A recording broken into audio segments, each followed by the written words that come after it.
Good morning. So glad that Father's Day, or the man-made holiday, I would say, has come and gone. And I'm proud to say that I wasn't in a major slump.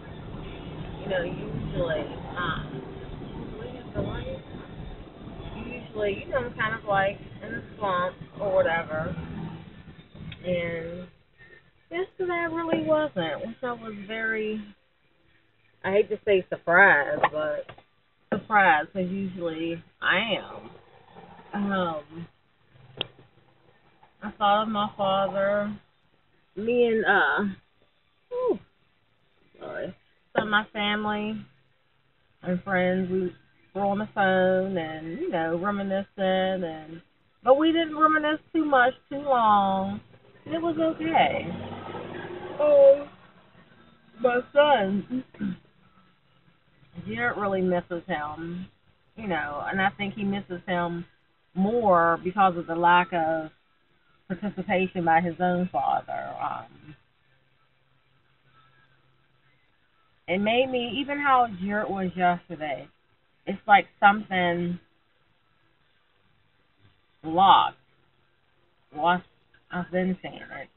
I told his dad a couple months ago that if he didn't, basically step up and do what he's supposed to do, that by ninth grade he was going to lose Jared. And I said it was a dream, but I know it to be true. God confirmed it. It's like He's given us that grace. I mean, he's 12, and for Jared to be 12, as far as everything he's been in since he's been 3 years old, his dad has come to four things. Yeah, four things. Three, let me see, three games and one practice. Yeah, but they've all been sporadic and spread out over 12 years. Four things. Four times with baseball. That's it. Four times. So, yeah. One time when he played, in Fort Hill. Yeah, one time in Fort Hill. Where was it played? I know he came to three or four things dealing with your baseball. But still, whether it's three or four, over 12 years, that's a horrible record. Like, that's, nothing in regards to recitals, your schooling, anything. And it's, like I said, last Sunday when we were out and we saw a couple people from church, and, they don't know that Mel was not a good dad to Jared, so they were just being themselves and talking in general, like, oh, I saw your dad in Pittsburgh, and, he just got tired of hearing that. But last Sunday just kind of did something to him, and, he's like, Mom, why does my dad come to Pittsburgh and don't even call and don't even come see me? And it's like, baby, because honestly, it's unfortunate because he doesn't want to. There is no more. I stopped covering and sugarcoating, I think, when Jared was probably like 7. He's 12 now. And because there is no reason. It's just blatantly he doesn't want to. Is it unfortunate? Yes. Is it sad? Yes. Does it make mommy sad? Yes. And I swear my son is like me. He'll ask questions in a way that you, how can I put it? That you can't lie. Like, not that I would to him, but he'll say, well, mommy, do you know sometimes when my dad comes to the city? And I said, yes. Well, mom, why haven't you told me? Well, your heart's already jacked up, in regards to that. So why would I want to, take a pen or a knife and jab it some more? But he didn't even want to even talk to his dad yesterday, Every year, whether he thinks about it or not, I still say, call your dad. It's his birthday, or call your dad, it's Father's Day, or call your grandma. But all the things that's transpired, I mean, I kind of let him deal with his own emotions yesterday, and he wasn't like a wreck or anything. Of course I do things and find ways to keep him in a good headspace, but it was, I always tell him, I said, you still have to forgive, and then, he pulled one of my things on me. Well, Mom, like you say, when I hear you talking to some of your friends, or if you're ministering on the phone, you'll say a person has to forgive, but that doesn't mean that you still have to allow them in your personal space. I said, he is his mother's child, honey. And, I mean, it's true. I mean, there's so many, ooh, Jesus, like, well, not cry on camera, but there are so many kids who don't have their father. I mean, it's a choice. Forget, like, you don't know how. You have to want to do it. Period. He didn't have his father there, and that was shared by his own mother and even by him. And that's why he held on to the pastor at the church he was at. So he knows how important it is. But it's still a choice. I mean, it doesn't matter that you don't know calculus, but the mere fact that you're willing to at least sign up for the course and get a tutor, that's showing initiative, and it's not like that.